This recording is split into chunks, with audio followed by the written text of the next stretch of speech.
നമസ്കാരം. എല്ലാ പ്രേക്ഷകർക്കും അന്യോന്യത്തിലേക്ക് സ്വാഗതം. അന്യോന്യത്തിൽ ഇന്ന് നമ്മളോടൊപ്പമുള്ളത് ബഹുമാനപ്പെട്ട മന്ത്രി ശ്രീ തിരുവഞ്ചൂർ രാധാകൃഷ്ണനാണ്. നമസ്കാരം സർ. കേരളം ദേശീയ ഗെയിംസിന് ഒരുങ്ങുകയാണ്.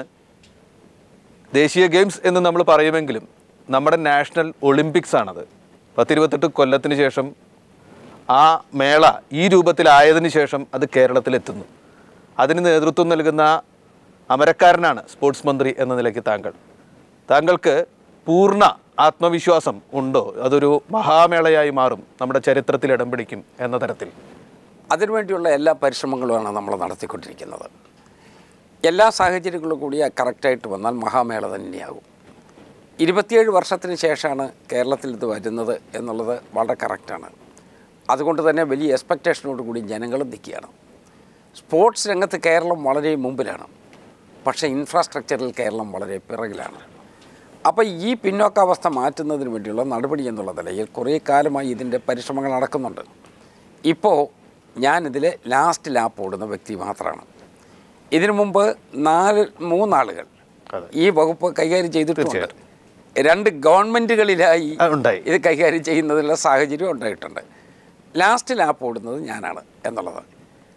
ഏതായാലും അത് എല്ലാവരുടെയും കൂടി സഹായ സഹകരണത്തോടു കൂടി മാക്സിമം വിജയിപ്പിക്കുന്നതിന് വേണ്ടിയുള്ള ശ്രമത്തിലാണ് ഞാൻ നിൽക്കുന്നത്. ഇതിൻ്റെ സംഘാടനം വിലയിരുത്തുന്ന വിദഗ്ധ സമിതി കഴിഞ്ഞ ദിവസം ഇവിടെ സന്ദർശിച്ചു. അവർ നമ്മുടെ ദേശീയ ഗെയിംസ് നിശ്ചയിച്ച ദിവസം തന്നെ തുടങ്ങാനുള്ള അനുമതിയൊക്കെ തന്നിട്ടുണ്ട്. അവർ പൂർണ്ണ തൃപ്തി രേഖപ്പെടുത്തിക്കൊണ്ടാണോ അതിലേക്ക് പോയത്? നമ്മുടെ ഒരുക്കങ്ങളെക്കുറിച്ച് അവർക്ക് പരിപൂർണ സംതൃപ്തി ഉണ്ടോ? ഏത് കാര്യങ്ങൾ ചെയ്യുമ്പോൾ അതിനകത്ത് ഒരു സ്റ്റേജ് ബൈ സ്റ്റേജ് ആയിട്ടുള്ള ഒരു നീക്കമുണ്ട്. ഇപ്പോൾ നമ്മളുടെ ഇപ്പോൾ ഒരു പാർട്ടിയുടെ കൺവെൻഷൻ ആയാലും ശരി, അതല്ലെങ്കിൽ മറ്റേതെങ്കിലും ഒരു കാര്യമായാലും ശരി, നമ്മൾക്ക് ഓരോ സ്റ്റേജ് ബൈ സ്റ്റേജ് ആയിട്ടാണ് ഈ കാര്യങ്ങൾ കൊണ്ടുപോകുക. നമ്മൾ ഇതുവരെ ഇട്ടിരിക്കുന്ന അജണ്ട അനുസരിച്ച് വളരെ കൃത്യമായിട്ടെല്ലാം പോയിട്ടുണ്ട്. ഇനി അവസാനത്തെ ഒരു ഗെയിംസ് തുടങ്ങുന്നതിൻ്റെ 4 ദിവസം മുമ്പേ 3 ദിവസം മുമ്പേ നമ്മൾ ചെയ്യേണ്ട പ്രവർത്തനങ്ങളുണ്ട്. അതൊക്കെ പൂർത്തിയാകത്തക്ക വിധത്തുള്ള ടൈം ലൈൻ ഇട്ടാണ് നമ്മൾ മുന്നോട്ട് പോകുന്നത്.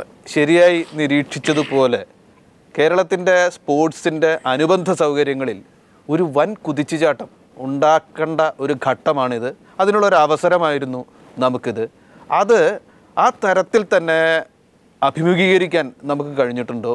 ഇതിന് ശേഷം നമ്മുടെ സ്പോർട്സിന് ഒരു വലിയ കുതിച്ചുചാട്ടം ഉണ്ടാകും എന്ന തരത്തിലുള്ള അനുബന്ധ സൗകര്യങ്ങൾ സ്ഥിരമായി നമ്മുടെ സ്പോർട്സ് മേഖലയ്ക്ക് സംഭാവന ചെയ്യാൻ ഈ അവസരം പ്രയോജനപ്പെട്ടുവോ? ഏതാണ്ട് 475 കോടി രൂപയുടെ ഇൻഫ്രാസ്ട്രക്ചർ ഡെവലപ്മെൻറ്റാണ് ഇതിൽ പ്രതീക്ഷിച്ച് പണ്ട് മുതലേ ഇട്ട അന്നത്തെ ബജറ്റും അന്നത്തെ സാഹചര്യങ്ങളുമാണ്. അതിൻ്റെ അടിസ്ഥാനത്തിലുള്ള നടപടികളാണ്. മൊത്തത്തിൽ നമ്മൾ നോക്കുമ്പോൾ കേരളത്തിലൊട്ടാകെ 1050 കോടി രൂപയുടെ പുതിയ പ്രവർത്തനങ്ങൾ, ഭൂമിയുടെ വിലയടക്കം എല്ലാം കൂടി ചേർക്കുമ്പോൾ അതുണ്ടാകും എന്നുള്ളതാണ് നമ്മുടെ പ്രതീക്ഷ. ഇപ്പോൾ ഉദാഹരണത്തിന് ഞാൻ ഒരു കാര്യം മാത്രം പറയാം. 26-ാം തീയതി ഉദ്ഘാടനം ചെയ്യാൻ പോകുന്ന ഗ്രീൻഫീൽഡ് സ്റ്റേഡിയം ഉണ്ട് കാര്യവട്ടത്ത്. ഗ്രീൻഫീൽഡ് സ്റ്റേഡിയത്തിൻ്റെ ഭൂമി നമ്മളുടെ അവിടെ യൂണിവേഴ്സിറ്റിയുടെ ഭൂമിയാണ്. ഗ്രീൻഫീൽഡ് സ്റ്റേഡിയം നിർമ്മിക്കുന്നതിന് വേണ്ടി നേരത്തെ തീരുമാനമെടുത്തു. 161 കോടി രൂപയോളം അവിടെ ചെലവ് ആക്കി വമ്പിച്ച രൂപത്തിലത് തീർത്തിരിക്കുകയാണ്. എനിക്കിപ്പോൾ കിട്ടുന്ന റിപ്പോർട്ട് ഇന്ത്യയിലെ ഏറ്റവും നല്ല ഒരു സ്റ്റേഡിയമായിട്ട് അത് നിലനിൽക്കും എന്നാണ്. അപ്പോൾ അതുകൊണ്ട് കേരളത്തിൽ അങ്ങനെ ഒരു സ്റ്റേഡിയം ഉണ്ടാകുക എന്ന് പറയുന്ന വലിയ കാര്യമല്ലേ. അങ്ങനെ നമ്മൾ നടത്തിയിട്ടുള്ള പ്രവർത്തനങ്ങളെല്ലാം തൃപ്തിയോടുകൂടി പോകുന്നു എന്നുള്ള സംതൃപ്തിയാണ് എനിക്കും ഉള്ളത്. നമ്മൾ ആഗ്രഹിച്ചാലും ഇല്ലെങ്കിലും നമ്മുടെ മാധ്യമ കാലാവസ്ഥയുടെ പ്രത്യേകത കൊണ്ടാവാം ആദ്യം കുറേയധികം നെഗറ്റീവ് വാർത്തകൾ ഗെയിംസിൻ്റെ സംഘാടനത്തെക്കുറിച്ച് പുറത്തു വരികയും ഗെയിംസ് ഒരു വിവാദത്തിലേക്ക് പോകുന്നു എന്നൊരു പ്രതീതി ഉണ്ടാവുകയും ചെയ്തു. സംഘാടകൻ എന്ന നിലയ്ക്ക് താങ്കൾക്ക് വലിയ ആത്മസംഘർഷം ഉണ്ടാക്കിയ നിമിഷങ്ങളായിരിക്കും ഇത്. ആ നിമിഷങ്ങളിലേക്ക് തിരിഞ്ഞു നോക്കാൻ ഇപ്പോൾ ആഗ്രഹമുണ്ടോ? അത് ഗെയിംസിൻ്റെ സംഘടനത്തെക്കുറിച്ചല്ല, അത് വേറെ ഒരു ഇഷ്യൂ ആണ്. ഞാൻ ആ ഇഷ്യൂ ഒന്നും ഇനി പരസ്യമായിട്ട് പറയുന്നില്ല. റൺ കേരള റണ്ണ് നടത്തുന്നതിനെ കുറിച്ചുള്ളതാണ്. റൺ കേരള റൺ നടത്തിയത് കേരളത്തിൽ ഒരു ഏകീകരണം ഉണ്ടാവണം. ഞാൻ ചോദിക്കട്ടെ, കേരളത്തിൽ ഏത് സന്ദർഭത്തിലാണ് എല്ലാ ജനങ്ങൾക്കും ഒരുമിച്ച് നിൽക്കാൻ പറ്റുന്ന ഒരവസരം പറ? ഒരവസരവുമില്ല. അവിടെ ചിലപ്പോൾ വേണമെങ്കിൽ ഓണം എന്നൊക്കെ നമുക്ക് പറയാൻ പറ്റും, പക്ഷേ അതും എല്ലാ ജനവിഭാഗങ്ങളുടെയും സമ്പൂർണ്ണ ഏകീകരണം എന്ന് സംഭവിക്കുന്നില്ല. ഇപ്പോൾ തിരുവനന്തപുരത്തൊരു ഓണം ഫെസ്റ്റിവലിൻ്റെ ഒരു ഘോഷയാത്ര നടക്കുന്നുണ്ട്. അതൊരു പേജൻ്റല്ലേ ഉള്ളൂ. കേരളം ഒട്ടാകെയുള്ള മുഴുവൻ ആളുകൾക്കും ഒരുമിച്ച് അണിനിരക്കാൻ കഴിയുന്ന ഒരു കർമ്മ പരിപാടിയെങ്കിലും ഈ നമ്മളുടെ ഇന്ത്യയുടെ സ്വാതന്ത്ര്യത്തിന് ശേഷം ഉണ്ടാവണ്ടേ. അവിടെയാണ് നമ്മൾ ലക്ഷ്യമിടുന്നത്. അതുകൊണ്ട് നമ്മൾ റൺ കേരള റൺ എന്ന് പറഞ്ഞാലും അതൊരു വെറും കായികമായ ഒരു കായിക പ്രകടനമല്ല. അതിനേക്കാൾ അപ്പുറത്തെ ഒരു മാനസിക അവസ്ഥയാണ്. നമ്മുടെ കേരളത്തിന് മുന്നോട്ട് പോകണം. അടുത്ത തലമുറ നമ്മളെക്കാൾ വമ്പിച്ച മുമ്പിൽ വരണം. നമുക്ക് മറ്റ് ദേശീയ തലത്തിൽ മത്സരിക്കാൻ പറ്റണം. അന്തർദേശീയ രംഗത്തേക്ക് നമ്മൾ കുട്ടികൾ പോകണം. അങ്ങനെ കുതിച്ചുയരുന്ന ഒരു മാനസികാവസ്ഥ വളർത്തിയെടുക്കുന്നതിന് വേണ്ടി ബോധപൂർവം നമ്മൾ ചെയ്തിട്ടുള്ളതാണ് റൺ കേരള റൺ. അത് അനാവശ്യമായിരുന്നു എന്ന തരത്തിലുള്ള നിരീക്ഷണങ്ങളൊക്കെ പൊങ്ങി വന്നു. കാരണം മേളയ്ക്കാണ് പ്രാധാന്യം കൊടുക്കേണ്ടത്, അനുബന്ധ സൗകര്യങ്ങൾ ഉണ്ടാക്കുന്നതിനാണ്, പുതിയ ഉപകരണങ്ങൾ കൊണ്ടുവരുന്നതിനാണ് പ്രാധാന്യം കൊടുക്കേണ്ടത്. അതിന് പകരം 10 കോടിയിലേറെ രൂപ ചെലവിട്ടുകൊണ്ട് ഇങ്ങനെ ഒരു പ്രചാരണ പരിപാടിയുടെ ആവശ്യമുണ്ടായിരുന്നില്ല എന്ന് പറയുന്നവരുണ്ട്. അവരോട് എന്ത് പറയാനുണ്ട്? ഞാൻ അവരുമായിട്ടൊന്നും തർക്കിക്കാനില്ല. പക്ഷേ 1 കോടിയിലധികം ആളുകൾ പങ്കെടുക്കുന്ന ഒരു മേള ഈ കേരളത്തിൽ വേണ്ട എന്ന് പറഞ്ഞാൽ അത് എനിക്ക് ആശയത്തോട് യോജിക്കാൻ പറ്റത്തില്ല. നമ്മൾക്ക് വിവിധ രാഷ്ട്രീയ ലക്ഷ്യങ്ങളും വിവിധ രൂപത്തിലുള്ള ആദർശ സംഹിതയും ഉണ്ടാകാം. അതൊക്കെ നമ്മളുടെ ആദർശപരമായ സമീപനമാണ്. പക്ഷേ നമ്മുടെ കേരളത്തിൽ ഒരു തലമുറയെ സംബന്ധിക്കുന്നിടത്തോളം നമ്മുടെ കാഴ്ചപ്പാട് അവർ മുന്നോട്ട് പോകണമെന്ന്, അത് എല്ലാ പക്ഷത്തും നിൽക്കുന്ന ആളുകൾക്ക് അടുത്ത തലമുറ മുന്നോട്ട് പോകണമെന്നേ താല്പര്യം വരൂ. അല്ലെങ്കിൽ പിന്നെ അവരിങ്ങനെ കഷ്ടപ്പെടേണ്ട കാര്യമില്ല. പൊളിറ്റിക്സിൻ്റെ ലക്ഷ്യം തന്നെ എന്താ? നിലവിലുള്ളതിനേക്കാൾ മെച്ചം ഉണ്ടായി മുന്നോട്ട് പോകാൻ പറ്റുന്ന ഒരു രാഷ്ട്രം അല്ലെ ഒരു സംസ്ഥാനം. ആ പോയിന്റിലോട്ടാണ് ഞങ്ങൾ നിൽക്കുന്നത്. ആ പോയിന്റിൽ എല്ലാവരും കൂടണം എന്നുള്ളതാണ്. അതിനൊരു പൊതുവേദിയാകാൻ ഇത് ഇടയാവട്ടെ എന്നുള്ളത് മാത്രമേ ഉള്ളൂ ഞങ്ങളുടെ ലക്ഷ്യം. ഈ ആശയം വളരെ നല്ലതാണ്. സത്യത്തിൽ പല സ്പോർട്സ് മേളകളും ലോകതലത്തിൽ അവസാനിക്കുന്ന സമയത്ത് ആ സ്റ്റേഡിയത്തിലുള്ള മുഴുവൻ ആളുകളും എഴുന്നേറ്റ് നിന്ന് കണ്ണീരൊഴുക്കുന്ന കാഴ്ചകളൊക്കെ നമ്മൾ പലപ്പോഴും വിഷ്വലായിട്ട് കണ്ടിട്ടുണ്ട്. അങ്ങനെ ഒരു വികാരം സൃഷ്ടിക്കാൻ ഇന്നും മതത്തിനോ പ്രസ്ഥാനങ്ങൾക്കോ ഒന്നും കഴിയില്ല. അത് സ്പോർട്സിനെ കഴിയൂ എന്നൊരു വാദം പോലുമുണ്ട്. അതുകൊണ്ട് ആ ആശയം വളരെ ശരിയാണ്. പക്ഷേ ഇത് എങ്ങനെ സംഘടിപ്പിച്ചു, അതെന്തിന് ഔട്ട്സോഴ്സ് ചെയ്തു, അത് ആരെ ഏൽപ്പിച്ചു തുടങ്ങിയ കാര്യങ്ങളിലാണ് വിവാദം വന്നത്. അതിൽ നിന്നൊക്കെ എന്തെങ്കിലും താങ്കൾ സംഘാടകൻ എന്ന നിലയ്ക്ക് താങ്കൾ ഉൾക്കൊള്ളുന്നുണ്ടോ ആ വിവാദത്തിൽ നിന്ന്? ഞാൻ ഒരു ആദ്യം പറഞ്ഞ ഒരു കാര്യത്തെക്കുറിച്ച് ഞാനൊരു അനുബന്ധം കൂടെ പറയാം. നമ്മളുടെ ജനസമൂഹത്തിൽ എല്ലാവർക്കും ഒരുമിക്കാൻ പറ്റുന്ന ഏതെങ്കിലും ഒരു പോയിന്റ് വേണ്ടേ? അതാണ് സ്പോർട്സ്മാൻ സ്പിരിറ്റ് എന്ന് പറയുന്ന ഒരു ശൈലി തന്നെ നമ്മുടെ സമൂഹത്തിലെ. അപ്പോൾ ആ സ്പോർട്സ്മാൻ സ്പിരിറ്റ് നമ്മൾ ഉൾക്കൊണ്ടുകൊണ്ട് നമുക്ക് എല്ലാവർക്കും ഒരുമിക്കാൻ പറ്റത്തക്ക വിധത്തിൽ പോകണം. നമ്പർ 1, സംഘാടനത്തിനകത്തെ ഇവന്റ് മാനേജ്മെന്റ് വേണോ എന്നുള്ളതാണ്.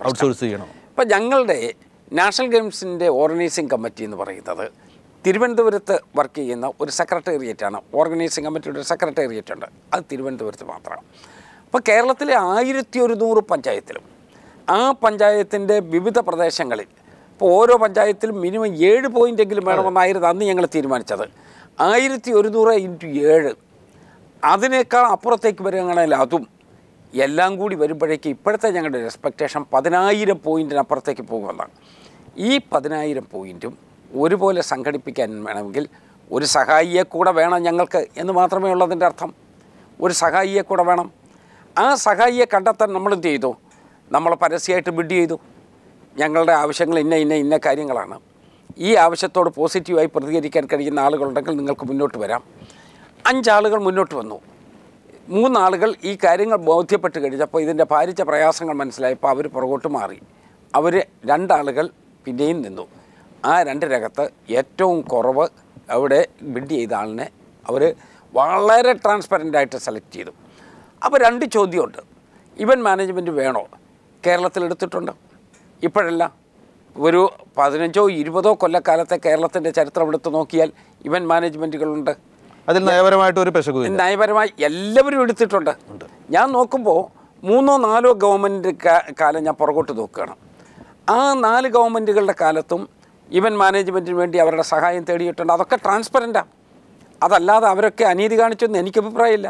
വളരെ ട്രാൻസ്പെറൻ്റാണ്. നമ്മൾ എടുക്കുന്ന നടപടി സുതാര്യമാകണമെന്ന് മാത്രമേ ഉള്ളൂ. വളരെ സുതാര്യമായ രൂപത്തിൽ നമ്മളൊരു നടപടി എടുത്തു. ആ നടപടിയെക്കുറിച്ച് തർക്കമുണ്ടാകേണ്ടതില്ലായിരുന്നു എന്നുള്ളതാണ് എൻ്റെ പക്ഷം. പക്ഷേ ചില സംശയങ്ങൾ ഉന്നയിക്കും. ആ സംശയത്തിനൊക്കെ ഞങ്ങൾ അവിടെ പരിഹാരം ഉണ്ടാക്കി. ആ വിവാദം ഇന്ന് അവസാനിച്ചു. ഇന്ന് ആ വിവാദം എന്നെ സംബന്ധിച്ചിടത്തോളം ആ വിവാദം ഇല്ല, അതൊരു വിവാദമല്ല. അവരുടെ ചില സംശയങ്ങൾ പറഞ്ഞതാണ്. ഉദ്ഘാടനത്തിന് നടത്തുന്ന ചടങ്ങ് സമാപനത്തിന് നടത്തുന്ന ചടങ്ങ് അത് ഒരുപാട് പണം 10 കോടിയിലേറെ, അത് 20 കോടി വരെ വരും എന്ന് പറയുന്നവരുണ്ട്, ചെലവിട്ട് നടത്തുന്നു. അത് പുറത്തൊക്കെ ഉള്ളപ്പോൾ താങ്കൾ നേരത്തെ പറഞ്ഞ പോലെ ദേശീയ തലത്തിൽ ഇതൊക്കെ റാഞ്ചിയിലോ ഗോഹട്ടിയിലോ ഒക്കെ ഗംഭീരമായ രീതിയിൽ സംഘടിപ്പിച്ച ഇവൻറ്റ് മാനേജ്മെൻറ്റ് ഗ്രൂപ്പുകളെ കൊണ്ടുവന്നില്ല. അത് നമ്മുടെ നാട്ടിൽ തന്നെ നടത്തുന്നു എന്ന വിമർശനം വന്നു. ഇത് ശരിയല്ല എന്ന് പറയുന്നു മറുപടി. ഈ കാര്യത്തിൽ നമുക്ക് ഇവൻറ്റ് മാനേജ്മെൻറ്റ് നമ്മൾ ശ്രീ മോഹൻലാലിനെയാണ് ഡിപ്പെൻഡ് ചെയ്യുന്നത്. അതെ, തീർച്ചയായിട്ടും. കാരണം ലാൽസം എന്ന് പറയുന്ന അദ്ദേഹത്തിൻ്റെ ഒരു പുതിയ ഇവൻറ്റ് അത് മലയാളികൾക്കൊക്കെ ഇഷ്ടപ്പെടും എന്നുള്ളതാണ് എൻ്റെ പ്രതീക്ഷ. അല്ലെങ്കിൽ പോലും ശ്രീ മോഹൻലാലിനെ പോലെ മമ്മൂട്ടിയെ പോലുള്ള ആളുകളെയൊക്കെ കേരളത്തിലെ ജനങ്ങൾക്ക് വളരെ ഹൃദ്യമാണ്. അപ്പോൾ അവർ നേതൃത്വം കൊടുക്കുന്ന കേരളത്തിൽ നടക്കുന്ന ഇതുപോലൊരു മഹാ ഇവൻറ്റിൽ അവരിലൊരാൾ നേതൃത്വം കൊടുക്കുന്ന ഒരു കലാപരിപാടി നമ്മളെ സംബന്ധിച്ചിടത്തോളം നമ്മളത് ടോപ്പ് പ്രയോറിറ്റി കൊടുക്കും. പിന്നെ ഇതിൽ വന്നിരിക്കുന്ന എല്ലാം മലയാളി സമൂഹമാണ്. നമ്മളിപ്പോൾ ആർട്ട് ഡയറക്ടറായിട്ട് തീരുമാനിച്ചിട്ടുള്ളത് ശ്രീ രാജീവ് കുമാറാണ്. രാജീവ് കുമാർ കേരളത്തിൽ എല്ലാവരും അക്സെപ്റ്റബിൾ അല്ലേ? രാജീവ് കുമാറിൻ്റെ കലാരംഗത്തെ സംഭാവന ആർക്കെങ്കിലും നോ എന്ന് പറയാൻ പറ്റുമോ? അപ്പോൾ നമ്മൾ പണ്ടൊക്കെ റാഞ്ചിയിലോ ഗോഹട്ടിയിലോ ഒക്കെ ദേശീയ പ്രതിഭകളെ ഉപയോഗിച്ച് ചെയ്തത് പ്രാദേശിക പ്രതിഭകളെ ഉപയോഗിച്ച് ചെയ്ത് അതേ നിലവാരത്തിലും അതേ ആസ്വാദ്യതയിലും കൊണ്ടുവരാൻ കഴിയുമെന്ന ആത്മവിശ്വാസമാണോ അതിന് പുറകിലുള്ള? നിറഞ്ഞ ആത്മവിശ്വാസമാണ്. പക്ഷേ ഈ ലാലിസം ചിലർ പറയുന്നത്, ഉപശാലകളിൽ പറഞ്ഞു കേൾക്കുന്നത്, ലാലിസം അല്ലെങ്കിൽ തന്നെ നടത്താനിരുന്ന ഒരു പരിപാടിയാണ്, അത് ഇതിലേക്ക് എടുക്കപ്പെട്ടു, അങ്ങനെയാണ് ഉണ്ടായത് എന്ന് പറഞ്ഞു. ഇതൊരു സാംസ്കാരിക അപവാദം മാത്രമാണോ ആ മേഖലയിലുള്ള? എനിക്ക് മനസ്സിലായിട്ടുള്ളിടത്തോളം ലാലിസം അദ്ദേഹം ഇവിടെ അദ്ദേഹത്തിൻ്റെ സ്റ്റാർട്ടിങ് വരണമെന്ന് അദ്ദേഹത്തിനും മനസ്സുകൊണ്ട് ആഗ്രഹം ഉണ്ടായിരുന്നിരിക്കണം. ഇതുപോലെ ഒരു ദേശീയ പരിപാടിയോട് ദേശീയ പരിപാടിയിൽ അപ്പം നമുക്കും വലിയ താല്പര്യമായി. കാരണം മോഹൻലാലിനെ പോലെ ഒരു മഹാനടൻ അദ്ദേഹത്തിൻ്റെ നേതൃത്വത്തിൽ നടക്കുന്ന ഒരു പരിപാടി അത് നമുക്കിതുമായി ബന്ധപ്പെടുത്തി പോവുക എന്നുള്ളത് മലയാളികൾക്കും അഭിമാനകരമല്ലേ? നമ്മളുടെ ഒരാൾ വളർന്നു പോകുന്നു, ഒരു ദേശീയ തലത്തിൽ നിൽക്കുന്നു, അതൊക്കെ നമുക്ക് വലിയൊരു പ്രൈഡല്ലേ?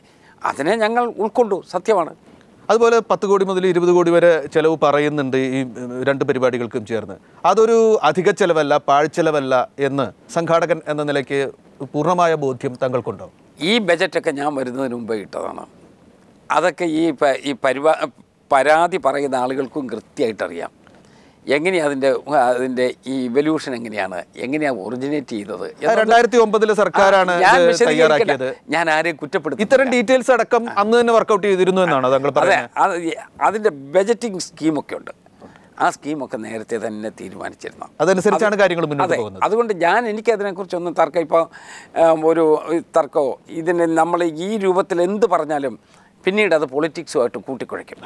ഞാൻ ഈ പറയുന്ന കാര്യം കഥാപാത്രങ്ങൾ രാഷ്ട്രീയ നേതാക്കന്മാരാരും അതിനകത്തെ കഥാപുരുഷന്മാരെയല്ല. പക്ഷേ ഞാൻ പറഞ്ഞല്ലോ, അവസാനത്തെ ലാപ്പ് ഓടുന്ന ആളാണ് ഞാൻ. അപ്പോൾ അതുകൊണ്ട് നേരത്തെ തീരുമാനിച്ചതെല്ലാം തകിടം മറിക്കുന്നതല്ല എൻ്റെ രൂപം. ഞാനൊരു കാര്യം കൂടി പറയാം. നാഷണൽ ഗെയിംസിൻ്റെ സീനിയർ ഓഫീസേഴ്സിൽ ഒരാളിനെ പോലും നിയോഗിക്കാത്ത ഒരു പുതിയ ആളിനെ പോലും നിയോഗിക്കാത്ത ഒരാൾ ഞാനാണ്. മുൻപ് നിയോഗിക്കപ്പെട്ടവരുമായിട്ടാണ് മുന്നോട്ട് പോകുന്നത്. അത് മതി. കാരണം വേറെ പ്രത്യേകിച്ച് നമ്മളൊരു നടപടിയിൽ പോകണ്ട. അപ്പോൾ ആ ഒരു ടോപ്പ് ബ്രാസ് ഉണ്ട്, ഞങ്ങൾക്ക് അവരിൽ കോൺഫിഡൻസുമാണ്. ഞാൻ അവരുടെ പൊളിറ്റിക്സ് അല്ല നോക്കുന്നത്. കാരണം ഞാനിതിൽ കണ്ടത് ഈ സ്പോർട്സ്മാൻ സ്പിരിറ്റ് എന്ന് പറയുന്നത് അത് തന്നെയാണ്. നമ്മൾ റൺ കേരള റണ്ണിലെടുത്ത് അതേ സമീപന.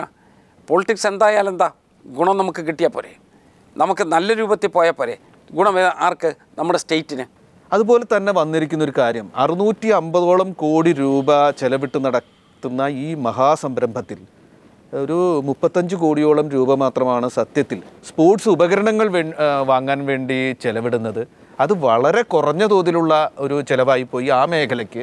അതിനായിരുന്നു പ്രാധാന്യം കൊടുക്കേണ്ടത് എന്ന് ചില സ്പോർട്സ് മേഖലയിൽ നിന്ന് പലരും ചൂണ്ടിക്കാണിക്കുന്നുണ്ട്. അതിൻ്റെ വാസ്തവം എന്തെങ്കിലും ഉണ്ട്? അതുകൊണ്ടാണ് ഞാൻ പറഞ്ഞത്, ഈ ബജറ്റിംഗ് സ്കീമിനെ കുറിച്ച് എനിക്ക് തള്ളി പറയാനും കഴിയില്ല. എന്നാൽ എനിക്കതിൻ്റെ നേരിട്ട് ഉത്തരവാദിത്വമില്ല. നേരത്തെ ഇട്ട ഒരു ബജറ്റ് സ്കീമാണ്. ആ ബജറ്റ് സ്കീം പിന്തുടരുകയാണ്. ആ ബജറ്റിനകത്ത് ഉൾക്കൊണ്ടുകൊണ്ട് പോവുക എന്നുള്ളതാണ്. പിന്നെ ഈ ചോദിച്ചത് കൊണ്ട് ഞാനൊരു കാര്യം പറയാം. ഇതിൽ ഏറ്റവും മജോറിറ്റി എക്സ്പെൻഡിച്ചർ വന്നിരിക്കുന്നത് നമ്മുടെ ഇൻഫ്രാസ്ട്രക്ചർ ഡെവലപ്മെൻറ്റിന് വേണ്ടിയാണ്. ഞാനൊരു സ്റ്റേഡിയത്തിൻ്റെ കാര്യം തന്നെ പറഞ്ഞത് 161 കോടി രൂപ. അപ്പോൾ ഇതൊക്കെ ഈ പറയുന്ന കണക്കിനകത്ത് വരുന്നതാ. ഈ ഉപകരണങ്ങളുടെ ചെലവ് പോലെ തന്നെ പ്രസക്തമാണ്. 611 കോടി രൂപയാണ് മൊത്തം വരുന്നത്. അതിനകത്തെ 475 കോടി രൂപ സ്റ്റേഡിയങ്ങൾക്ക് വേണ്ടി മാത്രമായി, അതിൻ്റെ കൺസ്ട്രക്ഷൻ വർക്കിന് വേണ്ടി മാത്രം വെച്ചിരിക്കുക. അത് പാഴ്ചെലവല്ല. അല്ല, പിന്നീട് അത് കേരളത്തിൻ്റെ അസറ്റാണ്. കാരണം കേരളത്തിൽ ഏറ്റവും നല്ല മിടുക്കരായിട്ടുള്ള കായിക താരങ്ങളുണ്ട്. പക്ഷേ കേരളത്തിൻ്റെ ഇൻഫ്രാസ്ട്രക്ചർ ഒട്ടും ഉതകുന്നില്ല. അപ്പോൾ ആ കുറവ് നികത്തുന്നതിന് വേണ്ടി എൻ്റെ മുൻഗാമികൾ എടുത്തിട്ടുള്ളൊരു നിലപാടായിരിക്കാം. അതുകൊണ്ട് ഞാൻ അതിനെ ചോദ്യം ചെയ്യുന്നില്ല. അത് ഭംഗിയായി പോട്ടെ, അവരുടെ കാഴ്ചപ്പാട് കറക്റ്റാണ് കേരളത്തിൻ്റെ ആസ്പെക്റ്റിൽ എന്ന് തന്നെയാണ് എൻ്റെ നിലപാട്. ഉപകരണങ്ങൾ വേണ്ട സമയത്ത് ഓർഡർ ചെയ്യപ്പെട്ടില്ല, അത് ഓർഡർ ചെയ്യാൻ വൈകി. അതുകൊണ്ട് തന്നെ ഒരുപാട് ഉപകരണങ്ങൾ വാടകയ്ക്ക് എടുക്കേണ്ടി വരും. ഒരുപക്ഷെ നേരത്തെ കുപ്രസിദ്ധമായ അഴിമതിയൊക്കെ, കൽമാടിയൊക്കെ, ആരോപണ വിധേയനായ തരത്തിലുള്ള അഴിമതിയൊക്കെ ഈ വാടക ഏർപ്പാടിൽ നിന്നാണ് ഉണ്ടായത്. അത് കുഴപ്പങ്ങൾക്കുള്ള ഒരു വാതിലായി അത് മാറും എന്ന് നിരീക്ഷിക്കുന്നവരുണ്ട്. എന്തു പറയുന്നു? എന്ത് പറഞ്ഞാലും ഈ 35 കോടിയല്ലേ ഉള്ളൂ. ഒന്ന് ഞാൻ എന്നോട് ഇങ്ങോട്ട് ചോദിച്ചുകൊണ്ടൊരു തമാശ രൂപയാണ് ഞാൻ അങ്ങോട്ട് ചോദിച്ചതാണ്. 611 കോടി രൂപയാണ് ഇതിൽ മൊത്തം. അതിനകത്ത് വിദേശത്തുനിന്ന് കൊണ്ടുവരേണ്ട കമ്പോണൻസ് ഉണ്ട്. വിദേശത്തുനിന്ന് വരുന്ന കമ്പോണൻസിലെ ഒരു കാര്യത്തിനകത്ത് എനിക്ക് നിർബന്ധമുണ്ടായിരുന്നു, എല്ലാ ഫോർമാലിറ്റിയും കീപ്പ് ചെയ്ത് പോകണം, നമ്മളൊന്നും ബൈപ്പാസ് ചെയ്ത് പോകരുത്. അതാണ് താങ്കൾ കാണുന്ന ഉറപ്പ്. അതെ, 2 ട്രാൻസ്പെറൻ്റ് ആയിരിക്കണം. ഈ 2 കാര്യങ്ങൾ ഉറപ്പാക്കി മുമ്പോട്ട് പോകണം. പിന്നെ ഇതൊക്കെ പുറത്തുനിന്ന് കൊണ്ടുവരേണ്ട വാടകയ്ക്ക് എടുക്കുകയാണെങ്കിൽ പോലും ഈ കാര്യങ്ങൾ ഉറപ്പാക്കണം. മാത്രമല്ല, ലോകത്ത് ഈ ചിലപ്പോൾ ഞാൻ മനസ്സിലാക്കിയത്, ഞാനൊരു സ്പോർട്സ് വിദഗ്ധനൊന്നുമല്ല, ഞാൻ ഇങ്ങനെ പഠിച്ചത് മനസ്സിലാക്കി വരുന്ന ഒരാളാണ്. അപ്പോൾ ലോകത്ത് ഇത് ഉൽപ്പാദിപ്പിക്കുന്ന ഒരു കമ്പനി ഉള്ളെന്ന് ഒരിക്കൽ പിന്നെ അവിടെ നിന്ന് വാങ്ങിക്കാൻ അവർ നിർബന്ധിതരായി തീരുന്നു എന്നാണ് എനിക്ക് കിട്ടിയിട്ടുള്ള റിപ്ലൈ. അപ്പോൾ ഏതായാലും ഞാൻ പറഞ്ഞു, ഈ 2 കാര്യങ്ങൾ ഉറപ്പാക്കുക. നമ്മൾ ഒരു നടപടിയും ബൈപ്പാസ് ചെയ്യരുത്, 2 ട്രാൻസ്പെറൻ്റ് ആയിട്ടുള്ള രൂപത്തിലേക്ക് പോകണം. പിന്നെ പോയിട്ട് ഡിലേ ആണ്. ഡിലേ അസാധാരണമായ സാഹചര്യത്തിൽ ഏതെങ്കിലും ഡിലേ വരികയാണെങ്കിൽ അത് നേരിടത്തക്ക വിധത്തിലുള്ള മറ്റ് ബദൽ ക്രമീകരണം, ഒരു ബി പ്ലാൻ. ആ ബി പ്ലാനിൽപ്പെട്ടതാണ് സായിയോടോ അല്ലെങ്കിൽ ഇന്ത്യയിലെ നമ്മളുടെ ഈ ഇതുപോലുള്ള ഏറ്റവും വലിയ കായികമേള നടത്തുന്ന ഓർഗനൈസേഷൻ, റെക്കഗ്നൈസ്ഡ് ഓർഗനൈസേഷൻ, അവരുടെ കൂടെ സഹായം തേടിയൊന്ന് വെച്ചേക്കണം.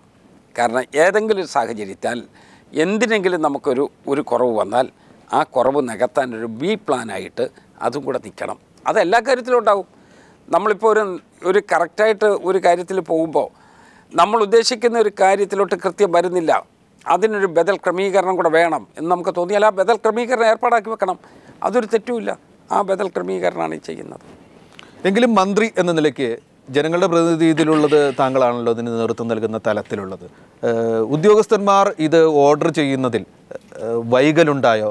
ഉണ്ടെങ്കിൽ അത് മനഃപൂർവ്വമാണോ, അത് ദുരുദ്ദേശത്തോടു കൂടിയാണോ എന്നൊരു പരിശോധന ഇത് കഴിഞ്ഞാലെങ്കിലും നടത്തണം എന്ന തരത്തിൽ താങ്കൾക്ക് തോന്നുന്നുണ്ടോ, അതോ ഓൾറെഡി അത് നടത്തി കഴിഞ്ഞോ? എന്താണ് അതിനെക്കുറിച്ച് പറയാൻ? ഞാൻ അതുകൂടി നേരത്തെ എന്നോട് ചോദിച്ച ആളുകളെ ഞാൻ പരസ്യമായിട്ട് പറഞ്ഞിട്ടുണ്ട്. ഏതെങ്കിലും ഉണ്ടെന്ന് വരിക, നമുക്ക് ഈ നേരത്തെ പറഞ്ഞതുപോലെ ഒരു അസാധാരണമായ ഡിലേ ഏതെങ്കിലും വന്നിട്ടുണ്ടോ, അത് ആ തലത്തിൽ നമുക്ക് അപ്പം പരിശോധിക്കാം. കാരണം നമ്മൾ നാഷണൽ ഗെയിംസിന് മുമ്പിലിട്ടിട്ട് വാരി അലക്കി കോളമാക്കി കേരളത്തെ ജനങ്ങളുടെ മുമ്പിൽ അവഹേളന പാത്രമാക്കുന്നതിന് പകരം ഏതെങ്കിലും ഒരു കാര്യത്തിനകത്ത് ഒരു പ്രശ്നമുണ്ടോ അത് നോക്കാം. ഞാൻ ഒന്നുകൂടെ പറഞ്ഞിട്ടുണ്ട്, ഇതെല്ലാം നമുക്കൊരു സോഷ്യൽ ഓഡിറ്റിന് വിധേയമാക്കാം. ഈ നടപടിക്രമങ്ങളിൽ ഉദ്യോഗസ്ഥരിലോ ഭാരവാഹികളിലോ എവിടെയെങ്കിലും എന്തെങ്കിലും പിഴവ് ഇങ്ങനെ ഉണ്ടായിട്ടുണ്ടെങ്കിൽ അതിന് ശിക്ഷാ നടപടി ഉണ്ടാവുന്ന തരത്തിൽ ഒരു പ്രക്രിയ ഉണ്ടാവും. അതെ, ഇതല്ലേ ഉണ്ടായിട്ടുണ്ടെങ്കിൽ നടപടി ഉണ്ടാകും എന്ന് പറയുന്ന ആ രൂപത്തിലല്ല, ഞാൻ വളരെ സ്ട്രെയിറ്റ് ആയിട്ട് തന്നെ പറയുക. ഇതൊരു സോഷ്യൽ ഓഡിറ്റിനും കൂടെ വിധേയമായിക്കോട്ടെ. കാരണം ഇത് ഓപ്പൺ ടു ഓളാണ്. ആ സോഷ്യൽ ഓഡിറ്റിന് വിധേയമാകാം എന്ന് ഞാൻ പറയാനുള്ള കാരണം, ഇവരിതെല്ലാം വെബ്സൈറ്റിൽ കൊടുക്കുന്നുണ്ട്. ഈ നാഷണൽ ഗെയിംസിൻ്റെ ഏത് നടപടികളും നാഷണൽ ഗെയിംസിൻ്റെ വെബ്സൈറ്റിൽ പരിശോധിച്ചാൽ കിട്ടും. ഇത് എല്ലാ കാര്യങ്ങളും വെബ്സൈറ്റിൽ കൊടുക്കുന്നുണ്ട്. അതുകൊണ്ട് ആ വെബ്സൈറ്റിലുള്ളത് കൊണ്ട് സോഷ്യൽ ഓഡിറ്റിനുള്ള അവസരം കൂടുകയാണ്. ആർക്ക് വേണമെങ്കിലും അത് പരിശോധിക്കാം. ഇതിനകത്ത് ഹൈഡ് ചെയ്ത് വെക്കുന്ന പ്രശ്നമില്ല, വെക്കരുത് എന്നുള്ളതാണ് എൻ്റെ അഭിപ്രായം. ഈ സംഘാടക മേഖലയിൽ നിന്ന് ചിലരെങ്കിലും മാറി നിൽക്കുന്ന ഒരു പ്രവണതയുണ്ടായി, പരാതികൾ ഉന്നയിച്ചുകൊണ്ട്. എന്തു പറയും? അതൊക്കെ ചിലപ്പോൾ തെറ്റിദ്ധാരണ ഉണ്ടായിരിക്കും. അതൊക്കെ ഈ പറഞ്ഞ പോലെ ഞാൻ ഈ ചിലപ്പോൾ തെറ്റിദ്ധാരണയാകാം. ഏതായാലും എനിക്ക് സംസാരിക്കാൻ കഴിയുന്ന ആളുകളോടൊക്കെ ഞാൻ സംസാരിച്ചു. കക്ഷി രാഷ്ട്രീയമുണ്ടോ അതിൻ്റെ പുറകിൽ? ഇത്തരം ചില ആരോപണങ്ങൾക്ക് പുറകിൽ, ചില ഇത്തരം വിട്ടുനിൽക്കൽ നടപടികൾക്ക് പുറകിൽ, ചില പ്രസ്താവനകൾക്ക് പുറകിൽ ഒക്കെ കക്ഷി രാഷ്ട്രീയ താല്പര്യമുണ്ടോ? ഇതിനകത്ത് പൊളിറ്റിക്സ് കലർത്തരുത് എന്നുള്ളതാണ് ഞാൻ പറഞ്ഞത്. ഞാൻ ആദ്യം മുതലേ ഞാൻ പറഞ്ഞു, 20-ാം തീയതി നടക്കുന്ന റൺ കേരള റൺ പൊളിറ്റിക്സിന് അതീതം, നാഷണൽ ഗെയിംസ് പൊളിറ്റിക്സിന് അതീതം, ഭംഗിയായിട്ട് കേരളത്തിൻ്റെ ഒരു പ്രൈഡ് ആ നിലയിലേക്ക് ഇത് കൊണ്ടുപോകണം. ആ കാര്യത്തിൽ വാശി പിടിക്കുന്ന ഞാൻ ഈ പറയുന്ന കാര്യത്തിൽ രാഷ്ട്രീയമാണെന്ന് പറഞ്ഞാൽ കോൺട്രഡിക്ഷൻ ആവില്ലേ? ഞാൻ താങ്കളുടെ ആ നിലപാടിനെ മാനിക്കുന്നു. എന്നാലും ഇതിൽ പരാതികൾ ഉയർന്ന ചില കേന്ദ്രങ്ങളിൽ താങ്കൾ ഒരു പുതിയ മന്ത്രിയാണ്, സ്പോർട്സിലേക്ക് പിന്നീട് എത്തിയ ഒരു മന്ത്രിയാണ്. ഗണേഷ് കുമാർ ഇരുന്ന് നടത്തേണ്ടിയിരുന്ന ഒരു മേളയായിരുന്നു എന്നൊരു തോന്നൽ ആർക്കെങ്കിലുമൊക്കെ പരാതികൾ ഉയർത്തിയവർക്ക് പുറകിൽ ഉണ്ടോ? താങ്കൾ അതിനെക്കുറിച്ച് എന്തെങ്കിലും പറയാൻ താല്പര്യമുണ്ടെങ്കിൽ പറഞ്ഞാൽ മതി. ഞാൻ കേട്ടുള്ളൂ, ഈ ഗവൺമെൻറ്റിൽ ഞാൻ എത്ര വകുപ്പാണ് കൈകാര്യം ചെയ്തത്? അതെ, എനിക്ക് ഒരു ആദ്യം വന്നപ്പോൾ എനിക്കുണ്ടായിരുന്ന വകുപ്പ് തിളങ്ങുന്ന വകുപ്പുകൾ താങ്കൾ കൈകാര്യം ചെയ്തിട്ടുണ്ട്. ഞാൻ പറയാറില്ല, ഞാൻ തിളങ്ങാത്തതല്ല പറയാം. ആദ്യം വന്നപ്പോൾ എനിക്കുള്ള വകുപ്പ് വേറെയായിരുന്നു. അതിനുശേഷം വേറൊരു വകുപ്പിലായി, ഇപ്പോൾ വേറെ വകുപ്പിലായി. 3.5 കൊല്ലത്തിനുള്ളിൽ 3 പ്രാവശ്യം എനിക്ക് വകുപ്പിനകത്ത് ചേഞ്ച് വന്നിട്ടുണ്ട്. ഞാനൊരു അസംതൃപ്തി ആരോടും പറഞ്ഞിട്ടില്ല, ഞാനൊന്നും പിടിച്ചു മേടിക്കാനും പോയിട്ടില്ല. അതുകൊണ്ട് എനിക്ക് ഏതെങ്കിലും കാര്യത്തിൽ വാശി ഉണ്ടായിരുന്നെങ്കിൽ ഈ പറയുന്ന 3.5 കൊല്ലക്കാലത്ത് താങ്കൾക്ക് വാശിയുണ്ട് എന്നല്ല, വിവാദങ്ങൾക്ക് പുറകിൽ മറ്റാരുടെയെങ്കിലും അതൃപ്തിയോ വാശിയോ അല്ല പ്രവർത്തിച്ചിട്ടുണ്ടോ? ഒരു നിരീക്ഷണം. എനിക്ക് വാശി രാഷ്ട്രീയ നേതാവും കൂടിയാണല്ലോ, ആ നിലയ്ക്ക് അവർക്കും വാശി ഉണ്ടാവില്ല എന്നുള്ളതാണ് എൻ്റെ വിലയിരുത്തൽ. ഈ മേള പൂർണ്ണമായും ഗംഭീരമായി നടക്കും എന്നൊരു ആത്മവിശ്വാസം താങ്കൾ പ്രകടിപ്പിച്ചിരുന്നു. ഈ മേളയിൽ നിന്ന് കായിക കേരളത്തിന് നാളെ എന്ത് ലഭിക്കും എന്നാണ് താങ്കൾ കരുതുന്നത്? നമ്മളുടെ മേള കഴിയട്ടെ, കേരളത്തിൽ എത്ര റെക്കോർഡുകൾ പുതുതായിട്ടുണ്ടാകും, അത് കേരളത്തിൻ്റെ വിജയമാണ്. കേരളത്തിന് എത്ര ഗോൾഡ് കിട്ടും, അത് കേരളത്തിൻ്റെ വിജയമാണ്. കേരളത്തിൻ്റെ ഒരു ഓവറോൾ ചാമ്പ്യൻഷിപ്പ് കിട്ടിയാൽ അത് കേരളത്തിൻ്റെ വിജയമാണ്. അതോടൊപ്പം തന്നെ മേളയ്ക്ക് തൊട്ട് മുമ്പ് തന്നെ കേരളത്തിലുണ്ടായിരിക്കുന്ന ഇൻഫ്രാസ്ട്രക്ചർ ഫെസിലിറ്റി അത് കേരളത്തിന് വെച്ചാണ്. നാളെ കേരളത്തിൽ നിന്ന് ഒരു ഒളിമ്പിക്സിലേക്ക് ഒരാൾ പോകുമെങ്കിൽ അതിൻ്റെ സെലക്ഷൻ ഫീൽഡ് ഇതാകും എന്നാണ് എൻ്റെ വിശ്വാസം. താങ്കളുടെ പ്രതീക്ഷകൾ നിറവേറട്ടെ എന്ന് താങ്കളോടൊപ്പം ഒരു കേരളീയൻ എന്ന നിലയ്ക്ക് ആഗ്രഹിക്കുന്നു. എല്ലാ ആശംസകളും. നമസ്കാരം.